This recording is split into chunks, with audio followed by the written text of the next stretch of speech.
I'm Russ Fritz. And I'm Nathan Johns.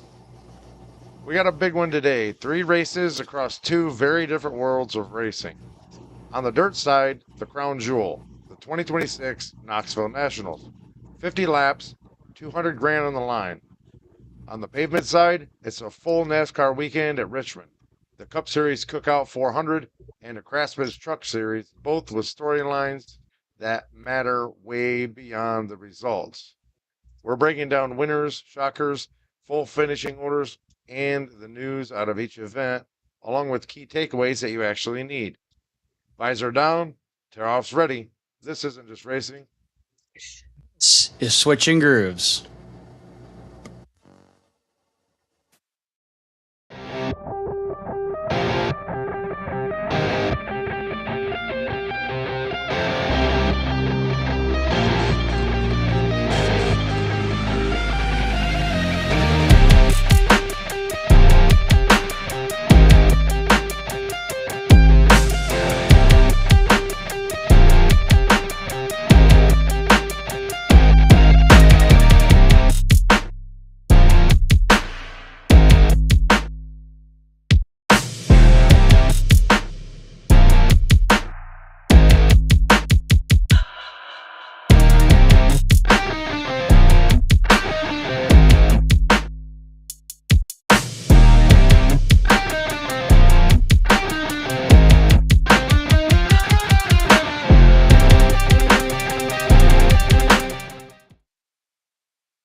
Well, what's up, Nathan? Not much, just a full weekend of racing, apparently. Well, we're going to get right into it tonight and get through it because I know you have a long trip ahead of you starting just in a few hours. So let's start on the dirt because this was actually one of the biggest stories of the weekend. And it starts before the green flag even dropped, to be honest with you. So the Knoxville Nationals is the single biggest sprint car race in the world. 4 nights in Knoxville, Iowa. Heat races and points all week. Then Saturday night it builds to a 50-lap A-Main where the winner takes home $200,000. The format is brutal. A-Main up top, then a last chance showdown, then a C-Main, even a D-Main below that. Now, miss your transfer spot though, Nate, and your Nationals is over no matter who you are. And that's exactly where we have to start. Because one of the biggest names in the event's history didn't even make the show. I couldn't believe it. That's actually Donny Schatz, 11-time Knoxville Nationals champion. Remember, 11. So That's this crazy. This year he finished 9th in the C-Main, which means he missed the transfer spot to the last chance showdown and never even got a shot to race in the feature. Now, Donny Schatz was not in the 50-lap A-Main event on Saturday. Now, that is a sentence I never thought I would ever say when it comes to Knoxville Nationals results, dude. Like, never. That's crazy. And now the exact opposite story. Kyle Larson. And this is where the weekend gets insane because Larson's Knoxville Nationals didn't start in Iowa. It started in Virginia. Right on Saturday afternoon, Larson is at Richmond running the Cup Series Cookout 400. He finishes 6th, which was a solid points day. Nothing crazy. But the moment that the checkered flag waves, he's got the car on pit road, and he's not hanging around for a debrief. He's out of the car, onto a private jet pointed to Iowa. The plane lands. He gets motorcaded to the racetrack with a police escort and changes into his sprint car gear, straps into the 57, starts on the pole, and leads every single lap of the biggest dirt race in the country. All 50. Flag to flag, 0 lead changes. NASCAR at Richmond by day, Knoxville Nationals champion by night. That's not normal. That's the stuff of a legend when it comes to Knoxville Nationals results. Now, in a 50-lap race where lap traffic usually creates chaos, Larson never gave the field a crack. The final margin over Sheldon Haudenschild about a second and a half. Total race time, 31 minutes, 49 seconds. So this thing ran green and Larson ran fast. Gone. And just the whole story is just crazy. But the podium, though, has a storyline in each spot. Now, second was Sheldon Haudenschild in the 18. He started second, finished second, and he kept Larson honest early, but never really manufactured a real run. So, good job to Sheldon, though, for holding on to second and keeping it there. Third was Casey Kane, who actually stepped away from full-time NASCAR years ago and reinvented himself as an owner driver in sprint cars. And he stood on the podium at the Nationals this past weekend.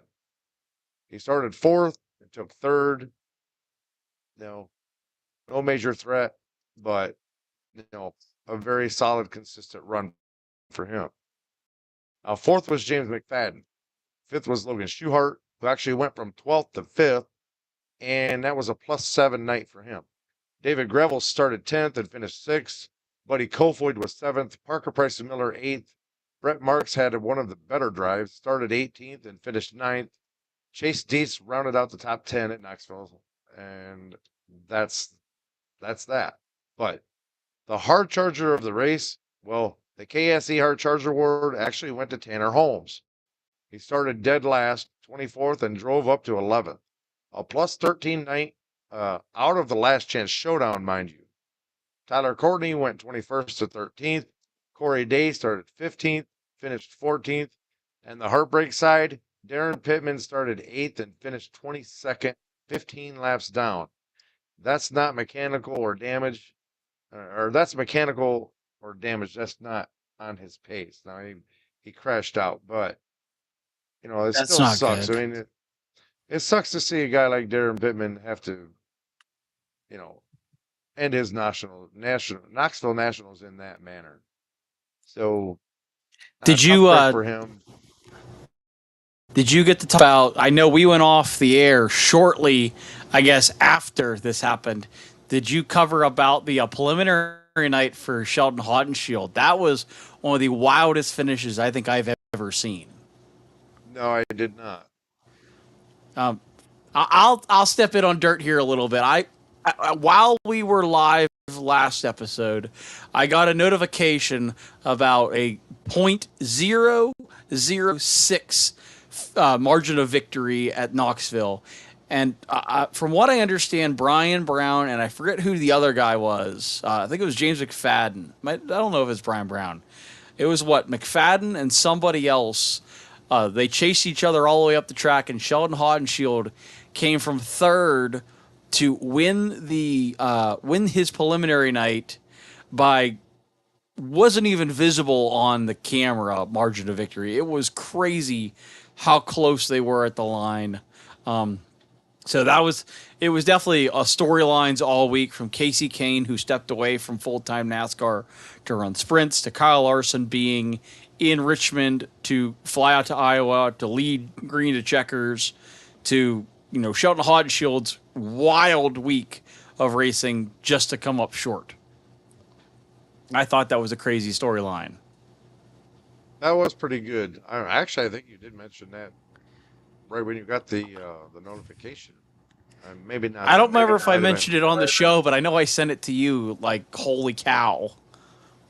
I don't remember if we actually said anything on the show. But back to what I was saying. Brian Brown and Austin McCarl also fell way down the order. Both Baceto brothers made the feature. Cole 18th and Carson 21st. A cool family story without the result either wanted at the Knoxville Nationals. But Donny Schatz, though. Donny Schatz misses the A-Main. An 11-time champion failing to transfer out of the C-Main is seismic. Like, questions are already swirling about whether this is a one-off bad weekend or a sign that the 15 team has actually fallen behind. It's either a wake-up call or the start of a longer slide. But Kyle Larson, he finally got to complete some kind of a double. 400 laps of NASCAR. Yeah, Somewhat. 400 laps around Richmond in NASCAR, a private jet, That's no a small feat. motorcade. Yeah, a private jet, a motorcade, sprint car, pull on the pole position, leads all 50 laps, and takes home $200,000. Nobody else on the planet attempts this crossover at this level. And Larson actually makes it look like a normal Saturday night, dude. It's just crazy. But, congrats to Kyle Larson. That was awesome. Now, Casey Kane on the podium. A third place validates his post NASCAR career. He's not a celebrity dabbling in the dirt. He's a legitimate contender at the sport's biggest event. Tanner Holmes being named the hard charger, well, 24th to 11, that puts his name in the front of a lot of new eyeballs and could actually open up potential sponsorship conversations and maybe even other rides for Tanner. Now that's excellent to see. The format, though, remains ruthless. No provisionals, no past champion exemptions, no safety net. You earn your way in or you watch from the trailer. That's why this race still matters. But my Knoxville Nationals key takeaways now are Kyle Larson is on an entirely different plane, and I mean plane as not an airplane. Ha ha ha ha ha ha! I got that pun. Race 400 miles of Cup, fly across the country, halfway across the country, climb into a different vehicle, lead every lap of the sport's biggest race. That's redefining what's possible. I mean, the gap isn't shrinking. Sprint car depth has never been stronger. An 11-time champion missing the show actually proves that the talent pool from top to bottom is deeper than ever. A reputation doesn't buy transfer spots anymore. Howden Shield is right there. Second place, front row, consistent pressure. He hasn't broken through at the Nationals yet, but he's knocking on the door. Kane is building something real. A Knoxville podium is not a fluke. KKR is a real threat at any race they enter. The format is the star, though. No mulligans means every year produces drama, a dramatic standard one-night show that just can't be matched. But before I head over to NASCAR and turn it over to Nathan, we're going to take a quick break and give a shout out to our friend Phil over at AZtronics on YouTube. If you want more NASCAR content, race recaps, breakdowns, and everything else from people who genuinely live this stuff, go check out AZtronics. It's another NASCAR channel that we actually rock with, and they put in the work. Subscribe and tell them that you heard about them right here on Switchin Grooves. Now, we'll head over to the Cup Series, Truck Series, whichever you start with. But I don't have a whole lot on the truck series this week because I was kind of hit and miss with watching that race.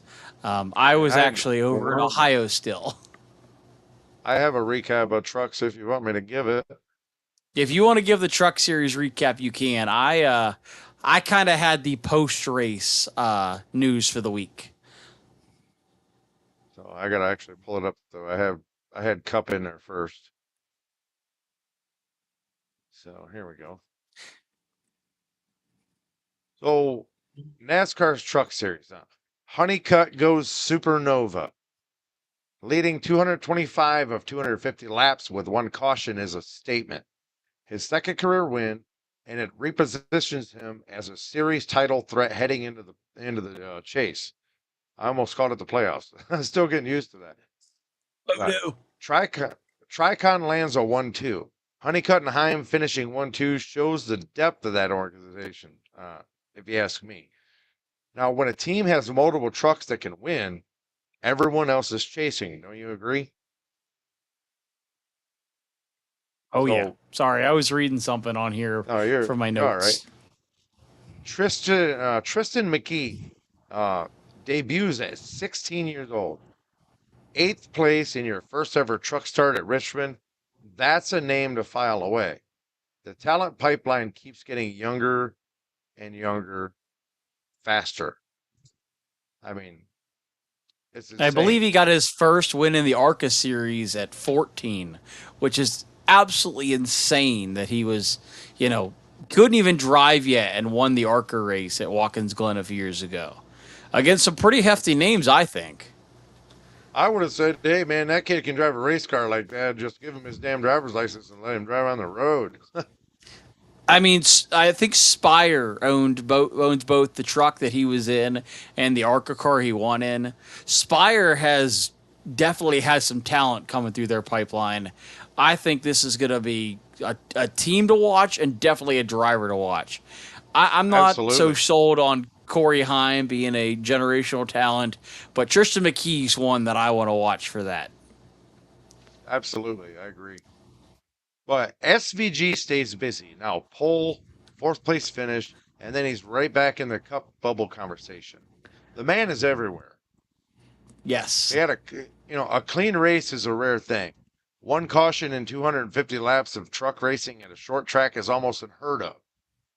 It made the race about raw speed, not survival, which I actually enjoy. Now, my key truck takeaways, well, Honeycutt is the real deal. 2 wins this year, one on a road course, one on a short track. This shows legitimate versatility. That's a championship skill set. Tricon is actually a team to beat. A 1-2 finish with two different drivers in victory contention is the definition of organizational strength. And the youth is taken over. A 16-year-old debuting with a top 10 at Richmond is a sign the Truck Series continues to actually be where the next generation announces itself. And clean air matters. Honeycutt won on speed and clean air, not cautions and chaos. That's the kind of win that translates everywhere. So that's what I've got for the trucks, Nathan. Anything you want to add? Go for it. Uh, I I don't have anything for the trucks. I do have one stat that I wanted to bring up for SVG for the Cup Series.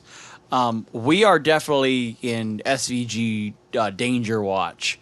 The man started 31st at Richmond and finished 14th. I think he was the second car, third car, one lap down at the end of that race. He qualified on the pole in the Truck Series at Richmond, and I believe you said he finished 8th. That's like definitely danger warning for he's getting one soon. These short tracks, they're starting to be so common that it's like his practice for when he's going to kick all of our normal NASCAR drivers' asses. I'm absolutely. I was looking to see. I actually think he finished 4th, not 7th. He finished 4th, so he only lost 4 spots. That's a pretty typical normal weekend for NASCAR. I Oh yeah. literally cannot think of like I am genuinely concerned for the rest of the field when it comes to Darlington this year. Because Darlington, he said, is his favorite track. I would not be surprised if he is in the hunt or in the battle for the win, either finishes second or something that weekend. That's one I have circled on the calendar for the upset warning. That's a track I've got my eyes glued to.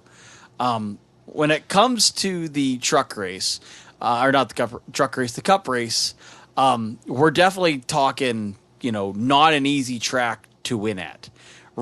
Joey's done it before. He won the race on this weekend at Richmond.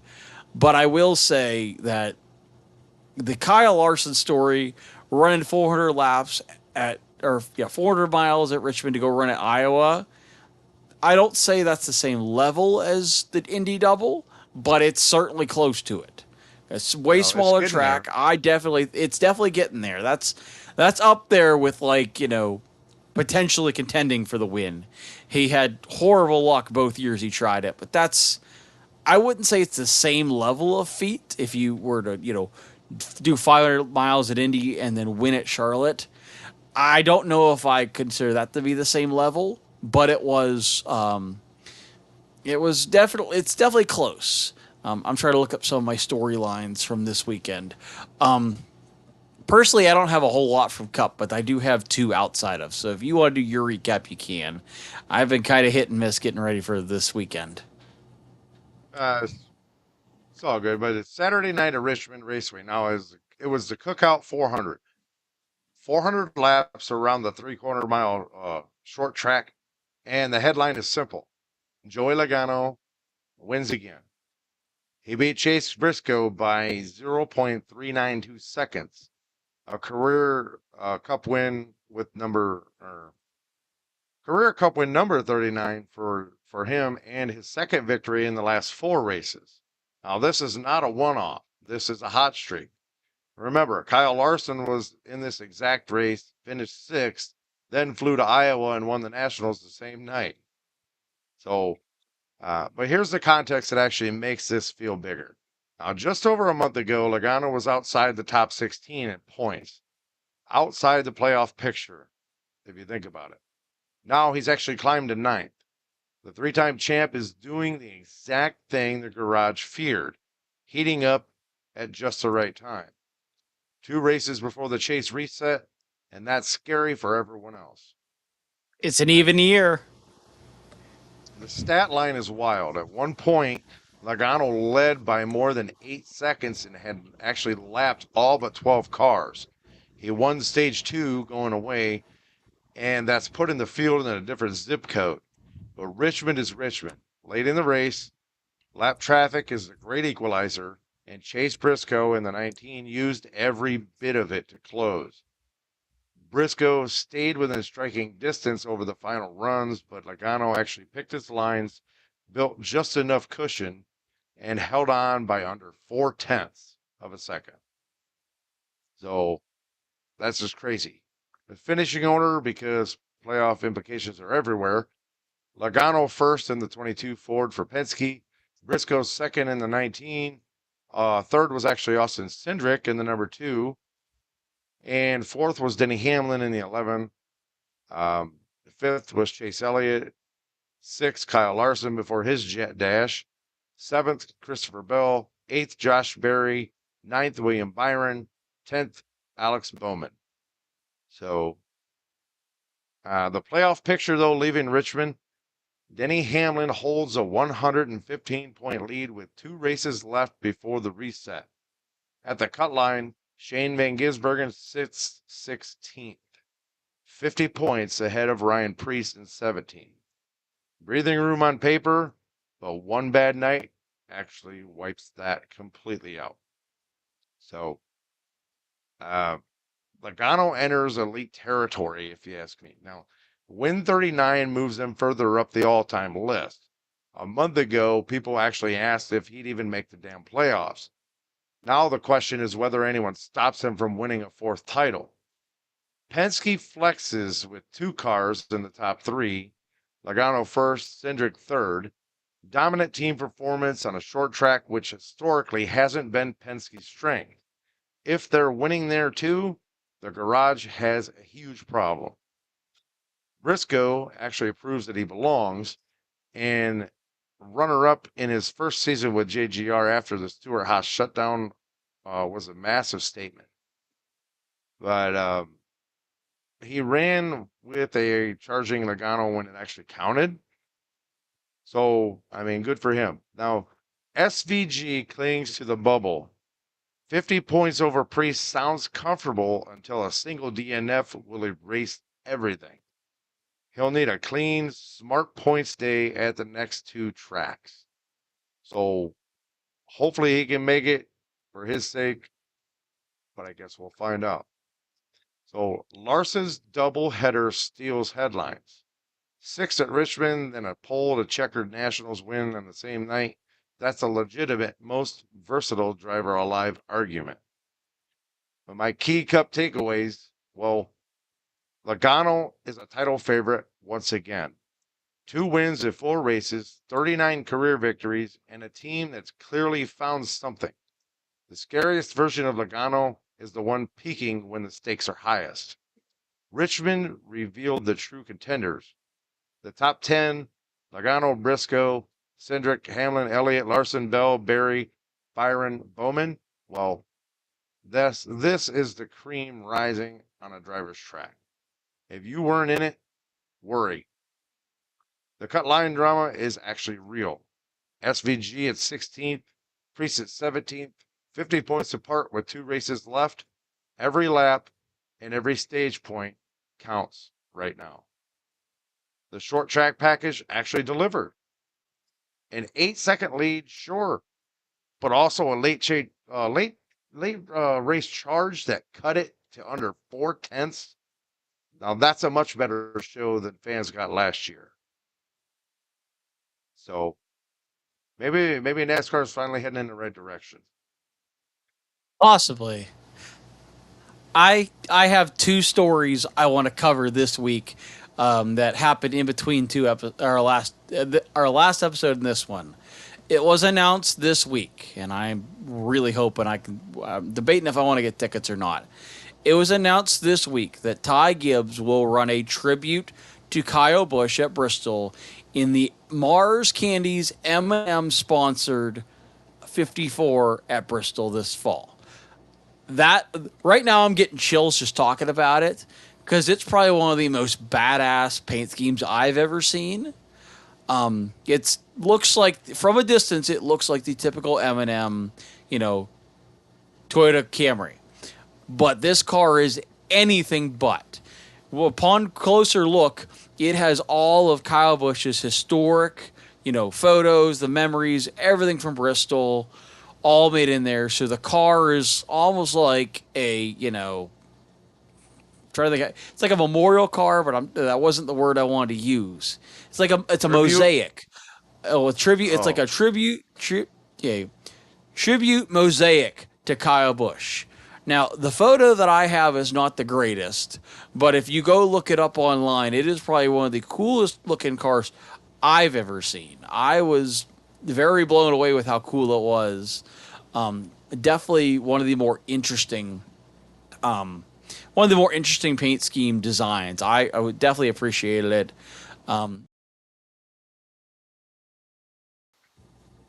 I didn't do it. I accidentally hit my mouse button. Sorry. Oh no.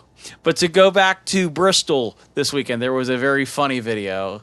Not Denny Hamlin. Joey Logano celebrated so hard that he actually tore up Victory Lane. They had to peel the tiles from Victory Lane off the car after he did the burnout into Victory Lane, which is pretty funny if you ask me. But in even better and bigger breaking news, announced today that Connor Zilisch will drive the 48 car in 2028. I have opinions on this. I know that everybody else has different opinions, just like me. I'm going to be really honest.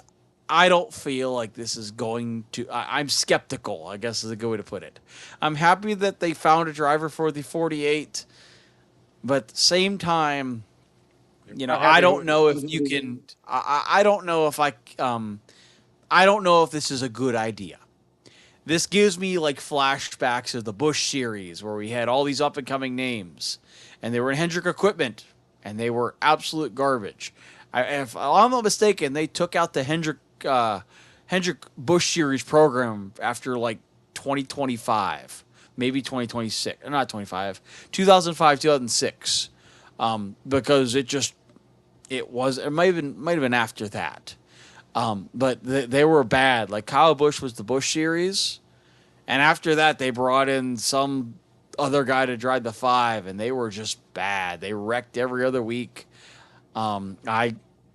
This gives me those vibes. Like I know that he raced in the Busch series and he was good, but he's not showing the performance that I feel like should warrant him to that particular ride. And I don't know if I can attribute that all to being part of Trackhouse. Because SVG is in the same equipment. He's in the playoffs. Ross Chastain, same equipment. He's like 63 points out of a playoff spot.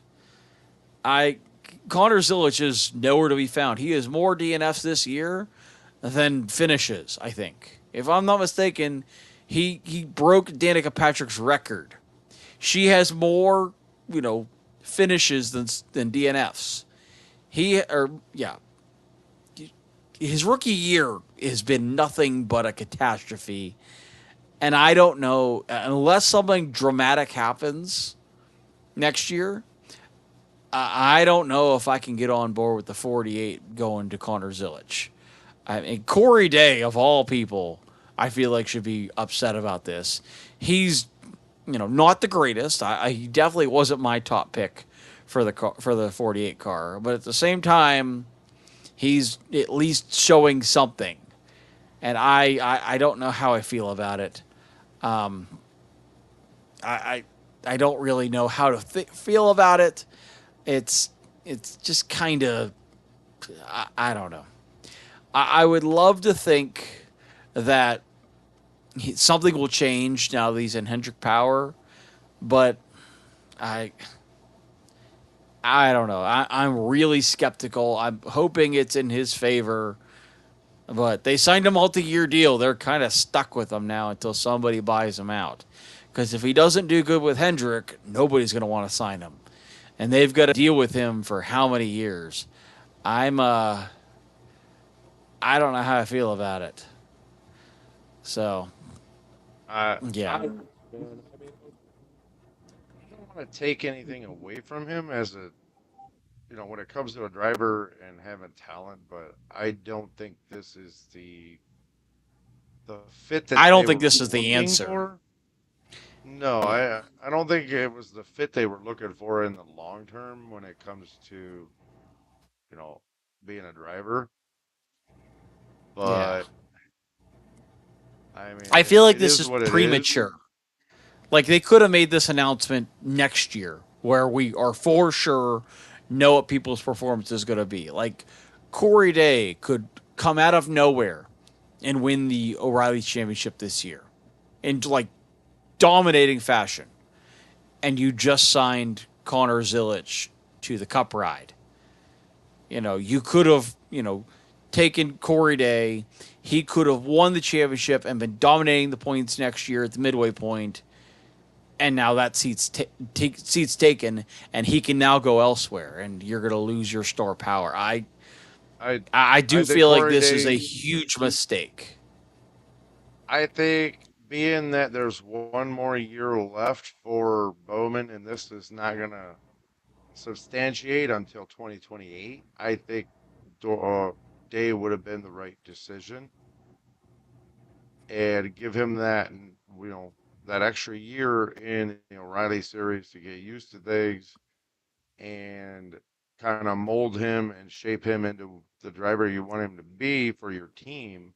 Obviously, you can't just change him completely, but you know, Yeah, mold him into what's best for you when it comes to the Cup Series. I think Day would have been a much better decision, yeah. and I hate to see anything like now. Zilish, like I said, not to take anything I mean, I away, wish but him the best. Don't get me wrong. I wish Zillow's the absolute best.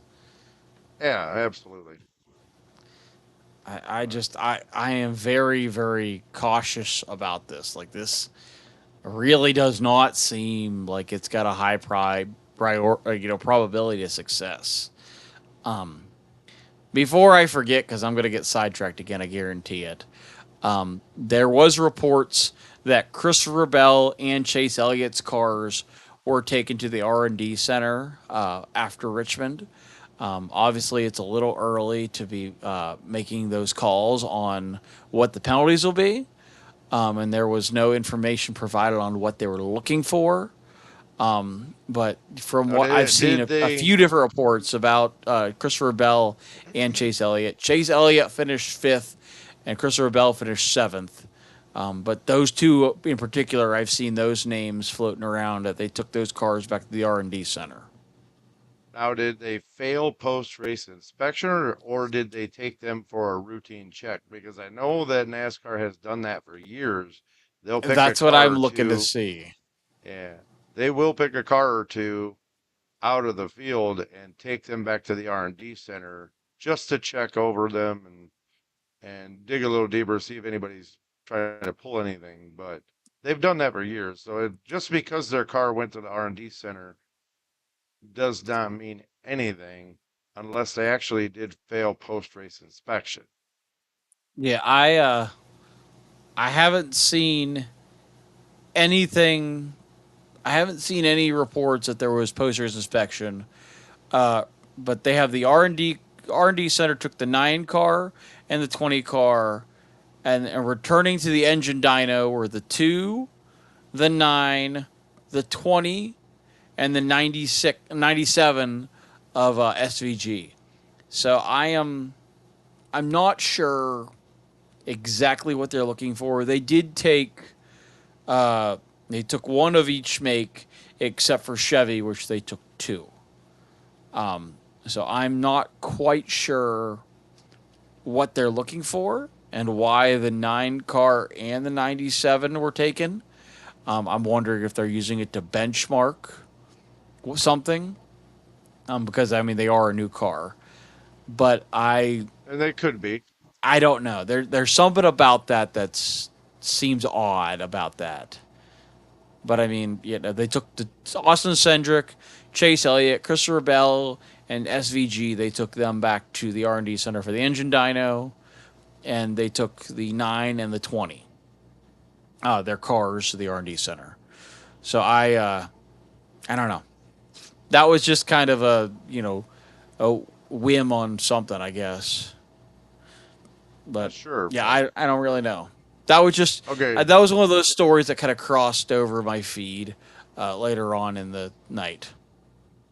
So I've ran my mouth enough tonight, but let's open this up. Here's what I want your take on. First, Knoxville. Is Larson's wire-to-wire win after 400 miles of NASCAR earlier in the day the single most impressive performance in Nationals history, or does starting on the pole actually take a little shine off of it? I could argue it both ways. Are you asking me or are you asking the fans? You Oh, I mean, and the fans. I want to hear what they have to say in the comments. But yeah, I was going to say, I want to see what they say in the comments also. Personally, for me, running 400 miles at Richmond and then going to Iowa, that alone is, that's a little bigger. But I mean, starting on the pole where you really don't have to work your way through traffic does take a little bit of shine off of it because, he really didn't have anybody. There was nobody close enough. I watched a little bit of it on the timing and scoring, and by lap 25, he was 5 seconds out ahead of second place. So it's not like, he really had to fight with anybody, had to use up his equipment early. I mean, they were battling behind him. So they kind of used their equipment up fighting each other while he just pulled away. So I do feel like it is a feat to be able to go run a 400-mile race at Richmond and then fly out to Iowa and run that. But I do feel like him being on the pole for that race did take a little bit of the impressiveness out of it, I guess. Because I no, mean, like you're you, passing lap cars, so it's not like they can. You don't get the lap back. It's not like you're but fighting to get your lap back. You're just fighting to stay on the lead lap, and it's not like you could see them coming like they are in the Cup cars. So I mean, it's impressive. It's to some people it's really impressive. To me, it's semi impressive. I mean, he did do complete 2 full races. It's not the equivalent of 200 laps at Indy and then 400 at Charlotte. It's like what 450 well, that laps. It's actually that would be 200 at Indy and 600 at Charlotte. is it 600 or 400 laps? I thought it was. I thought it Well, was four. 600. I thought it was. I'm Yeah, going by it'd be miles, but 500 miles, and then 600 at Charlotte, which would equivalent out to 200 laps at Indy and 400 at Charlotte. I remember that because I remember watching it the one year, thinking that's a lot of laps. I'm going to go Charlotte, back to look at the NASCAR. Charlotte, I think, is only 400 laps for the Charlotte 600. is Charlotte is a 2 mile track. I'm looking up. I'm I looking it thought it up was right a now. I think mile and a half. it's But, anyways, while you're doing that, I'll argue it, like I said, both ways. Now, to give it the shine that it deserves, yes, he ran very well, very long at Richmond, 400 laps, finishes in the top 10, almost top five. Doesn't have It a is very bad. 400. You follow it better than I do, so that's why. I was gonna say I know it because it's 4 stages of 100 laps each. That's how I knew that also. But and then just to make it on the pole at Knoxville in the first place is a huge success right there. And then to go on and just wipe the field out with when it comes to time, how far he was ahead. That's amazing. Now, what would it given it back a little bit more of that shine when it comes to taking it off is if he would have had a lot less cautions and lapped, plenty of cars. I mean, I've seen guys in these races lap almost the entire field. So Yeah. that would have gave it a little bit more shine. So, but to take shine off of it, yeah, it's only 400 laps around a, three-quarter of a mile racetrack and not as long as running some places, but also to be able to just go and jump in a sprint car and then go back to Virginia and jump in a cup car and then go back to Iowa and jump back in a sprint car. I mean, that would take its toll on a lot of guys. And, that shows that Larson can actually transition like there's no tomorrow. And we need more guys like that in the sport, if you ask me. But that right there just gives the shine to its talent. You know, I'm I know you're not a huge fan of him when it comes to NASCAR, oh but it, as a talent to be able to transition that way is the amazing. transitioning is what I mean. Yes, the transitioning I think is the fact they can do it so often. That I feel is definitely special.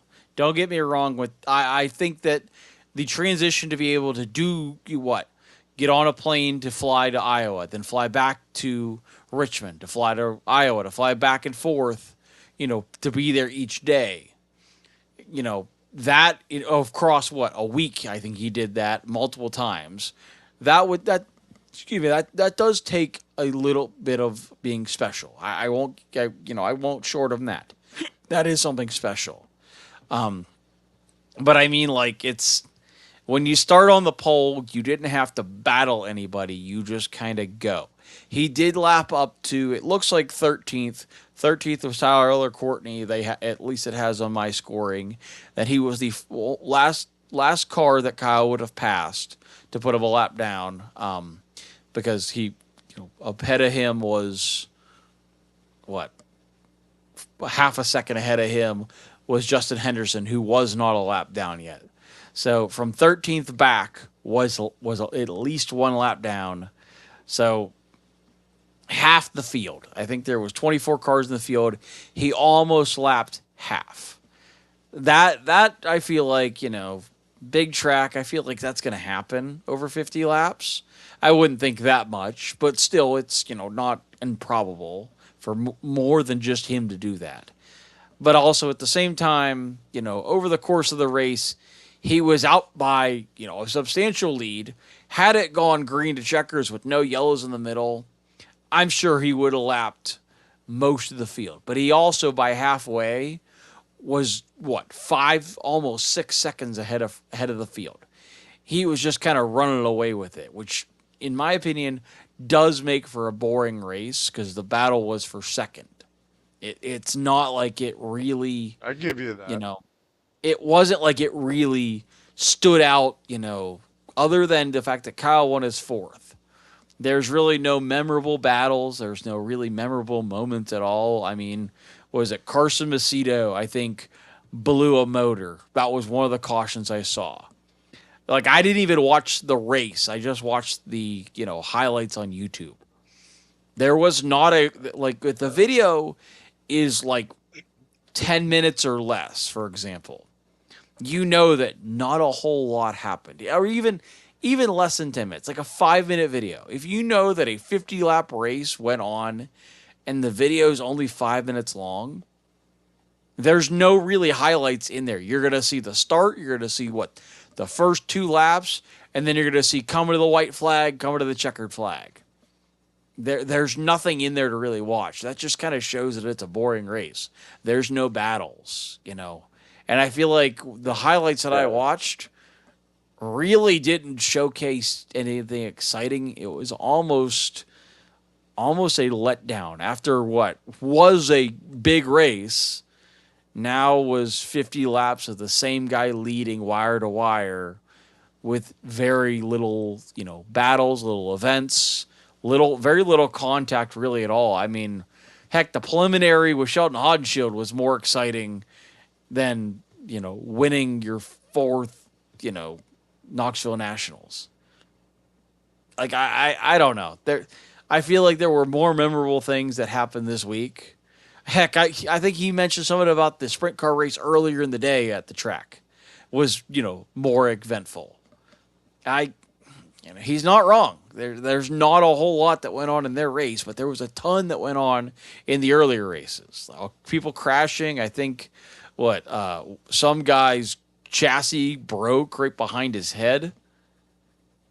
I forget who it was. It wasn't Selzy. It was Selzy and somebody else had a massive crash and the cage broke right above his head.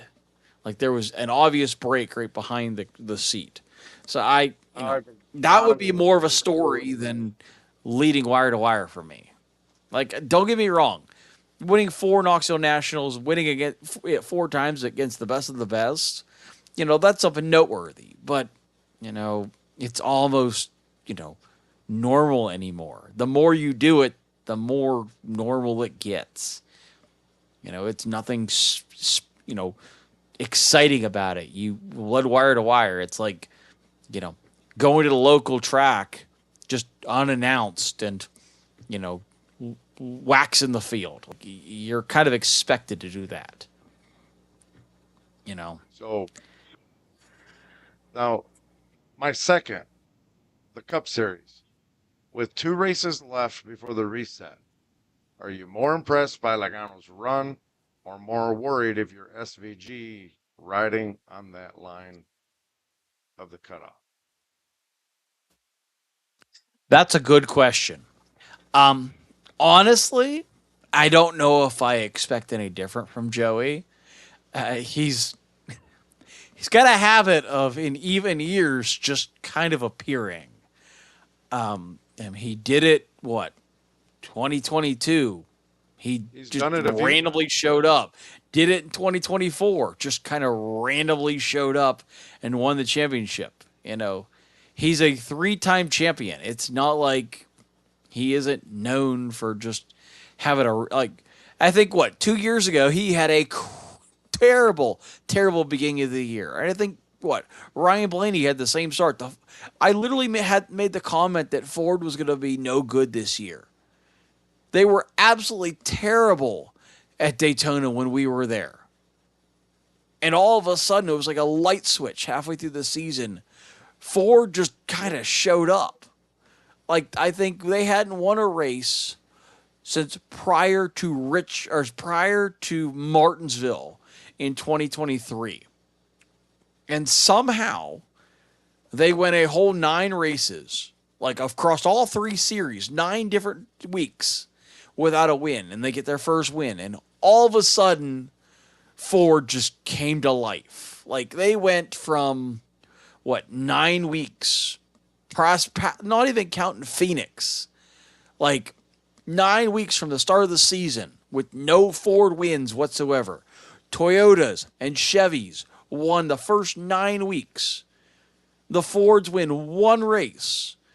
and all of a sudden they just come to life for the Cup Series. They go on and they win the championship. I think Ryan Blaney was in the playoffs with Joey that year. Those guys were nowhere to be found to start the year, and all of a sudden they're just there.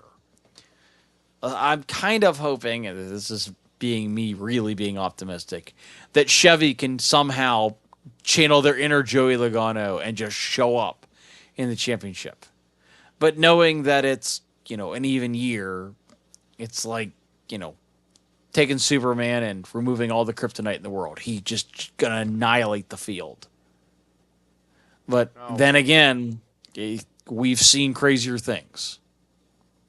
So my take on it is Logano's, that wasn't impressive to me. We've seen him do that, time and time again.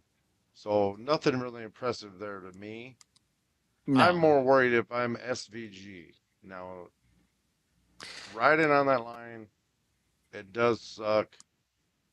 Now, his finishes are better than Priest's, so that gives him a little bit of an edge.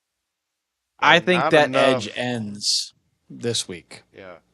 Not enough to be comfortable for me if I still have 2 races left and trying to keep do my part to keep the car clean, out of crashes and everything, and just hoping and praying that, the team does their part in getting him on and off pit road like they should, as well as having the car in top condition and not making any mistakes, such as like the lug nuts coming off and wheels falling off, or the car just having any kind of catastrophic failures.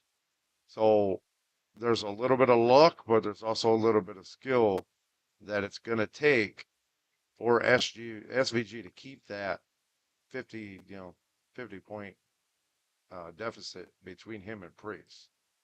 So I'm going to be really honest. I think Priest will get in, or SVG will have a bad week this week, or at least not have a great week. I'm not going to say he wrecks out, but I say that he, goes back a little bit in performance, and Ryan Priest, kind of levels the playing field. I don't think he wins, but I do think that he, earns some of the points back, finishes above SVG. I mean, we're talking about, a flat short track. That is literally where Ryan Priest cut his teeth. This is like his home track type of area. I think he was from Connecticut. It's not like he's never been to New Hampshire before.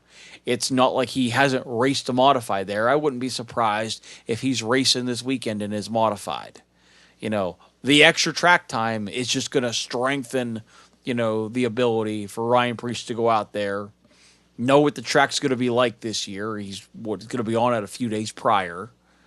I think that Ryan Priest is going to gain some points back, and it's going to come down to Daytona. And really, I think Ryan Priest has the upper hand there because, A, he's a Ford, and Ford was, really good earlier this year at Daytona. They've been really good in the super speedways in general. And then on top of that, we're talking Chevy and Trackhouse. I think that is not a great combination. This is like a facing the Giants type of moment. I feel like SVG's luck's going to run out right at the cutoff line.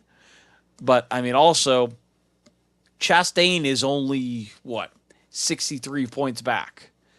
It's still possible for him to knock that range down a little. He's only, 13 points behind Priest. Say somebody else has an issue. I mean, SVG is far enough back that he's really the only one in trouble. But we still have 2 weeks. Say Austin Cindric has trouble at New Hampshire this week. He's 15th. That could definitely put, a little bit more questionable on what's going to happen. I mean, drivers that are not currently locked into the championship: Kyle Larson, Joey Logano, Chris Buescher, Carson Hocevar, who blew a motor on a money shift, for lack of better terms. He just, rookie mistake almost. He's slipping through the standings. He could be in danger, in 2 weeks. Uh, William Byron, Daniel Suarez, Bubba Wallace, Austin Cindric, SVG. These guys are not locked into the chase yet. All it takes is one bad week, and this playoff picture could get even bigger, and we could have a complete wild card shuffle when we get to Daytona because we've got the big one. I mean, it's not even half the field is locked in yet. A little less than half. Any of these guys could have trouble this week, and we could be talking, 5 different drivers make the playoffs versus the 5 that are in. Just, example. It doesn't mean that all 5, 5 drivers will get out and 5 will get in. Like, we could see a complete shuffle at the back, and some of these guys that are out, they may hang out at the back, but they may all of a sudden catch fire the moment they make it into the chase. I mean, right now we are, what? They're a little over 100 points away from having all 3 Spire cars in the playoffs. Michael McDowell is 21st with 506 points. Now, granted, that is a huge gap to make up. But literally, anything could happen at Daytona. Some of these guys could have a miserable, New Hampshire race. And we're talking, any of these guys could make the field, and any of them could get taken out. So it's going to be a dogfight the next 2 weeks. I'm kind of excited to be at New Hampshire, A, because I've never been there before, and B, this is going to be the race before, the calm before the storm, if you can call it that, because chaos will probably ensue next week. And I'm almost anticipating it to be an absolutely wild, intense atmosphere this week and next week. So you said exactly what I was going to say, so I don't even need to say it. So the third, now it's the Truck Series. Is Honeycutt's 225 lap domination the moment he became the truck title favorite, or does one clean race at Richmond actually not tell us enough? Favorite? No. Um, I honestly don't think he's a favorite, but also, he's only 61 points back of Lane Riggs right now. I don't think I can count out Lane Riggs or Kaden Honeycutt as the champion. We could also have somebody else, chime in here. Chandler Smith is 150 points back right now. He's not exactly out of this either. And when the points reset, any of these guys could be good. I do think it's going to be a battle between Lane Riggs and Kaden Honeycutt. But then again, you've got, Christian Eckes, Gio Ruggiero, Ty Majeski, Grant Anfinger, Ben Rhodes, who's, back in the playoff picture again somehow. Daniel Hemrick and Tyler Ankrum. And on top of that, Stuart Frieson's only 20 points out of a playoff spot right now. I'm pretty sure the playoffs haven't started quite yet for them. I was looking to see when they start. They start this week. So, in reality, we could be talking about Stuart Friesen making the playoffs here. And, I mean, Jake Garcia, he's not that far out. I think, 50-some points is too far out for Brendan Queen to put Ram in there. But, it's not like chaos can't happen this week in the Truck Series or the Cup Series. The playoff picture is a little bit, closer in the Truck Series, with Stuart Friesen only being 20 out. I don't think Tyler Ankrum should be comfortable at all. He has no reason to feel, safe. He's definitely on the verge of getting knocked out. 20 points is way too close for me. If Stuart Friesen, gets stage points and Tyler Ankrum does not, we could be talking about, a tiebreaker situation here. It's definitely rough. Stuart Friesen could come out and win both stages, and Tyler Ankrum get no points, and all of a sudden we're talking tiebreaker, who finishes ahead of who for that final playoff spot at the cutoff line. I'm trying to think when I think, I think the O'Reilly. I know the O'Reilly series is off this week. Their final race is going to be at Daytona. That's going to be chaos because I know there was a lot of drivers near the bubble last week. There is a 1 point gap between Brent Cruz and Taylor Gray. That is not by any means a safe margin at all. I mean, we have two drivers at the cutoff line. Williams Watch and Brent Cruz are all in danger. Williams Watch and Brent Cruz are tied.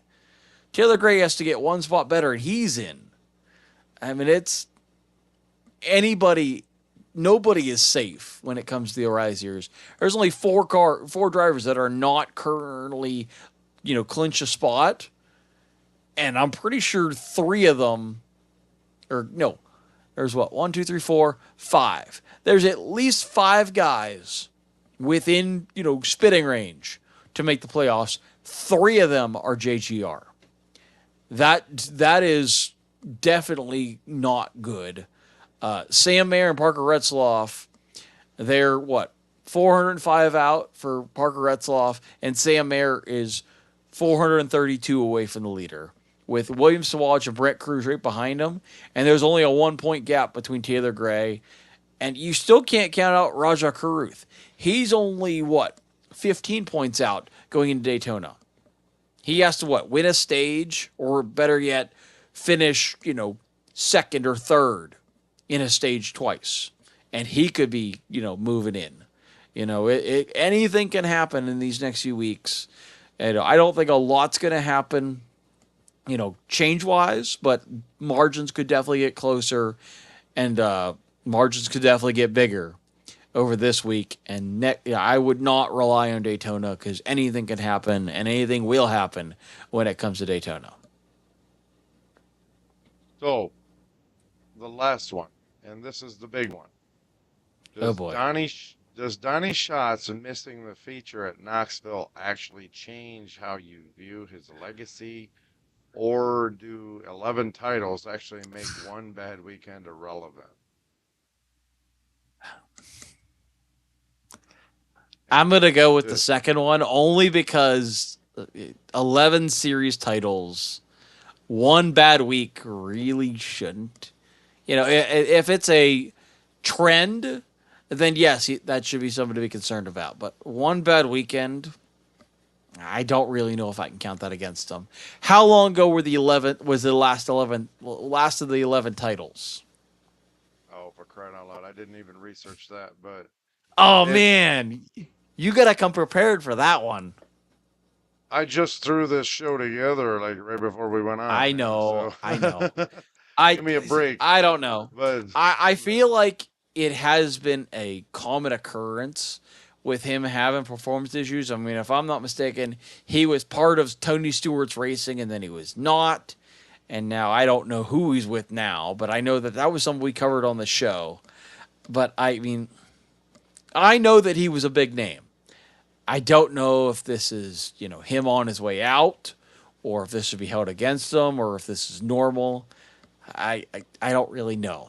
I do feel like NASCAR has this thing called the Fan Council, and they, every time we have a different TV or different broadcast provider, they ask where these people are in their career path. And I think it says just starting out, on the rise, nearing the top, at the top, past their peak, on their way out.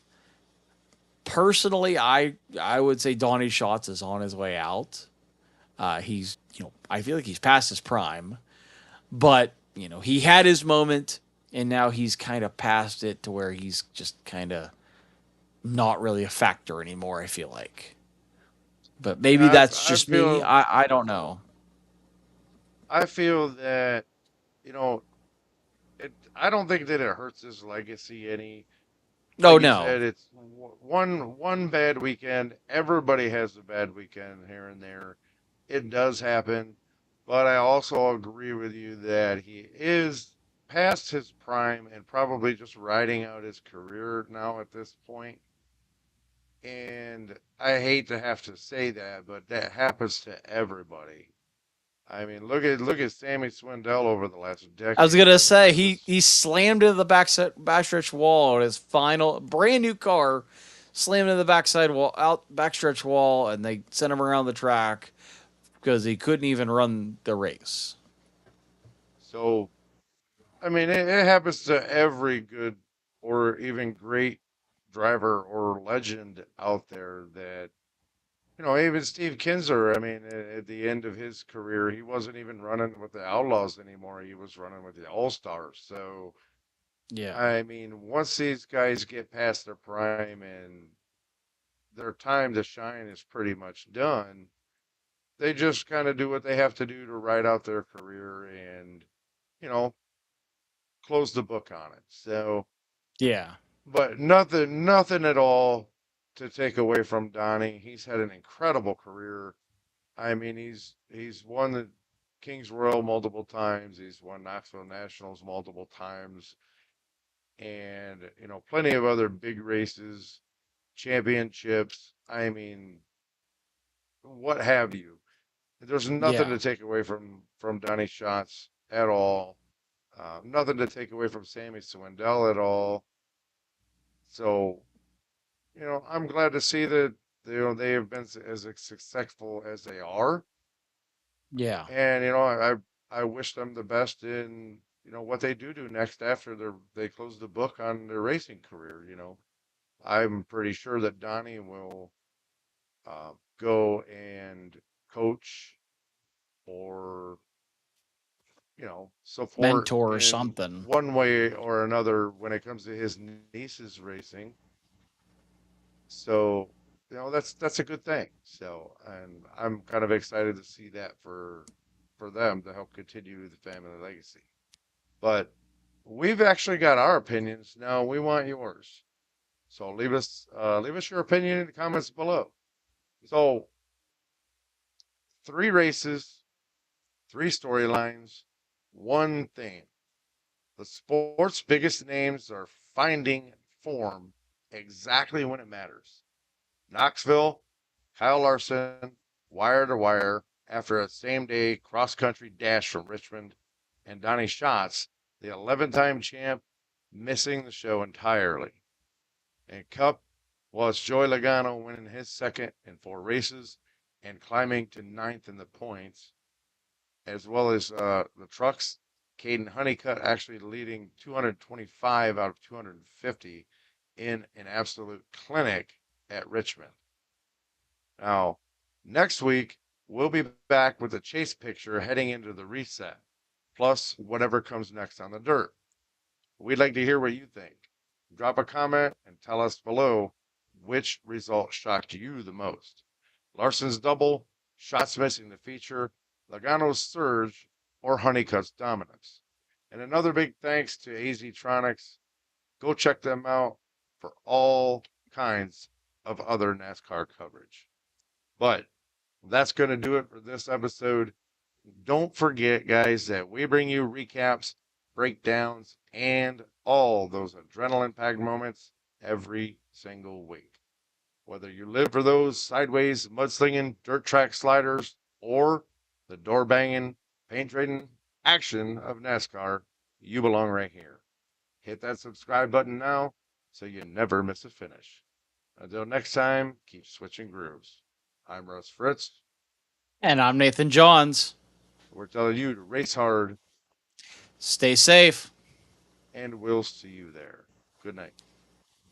Good night.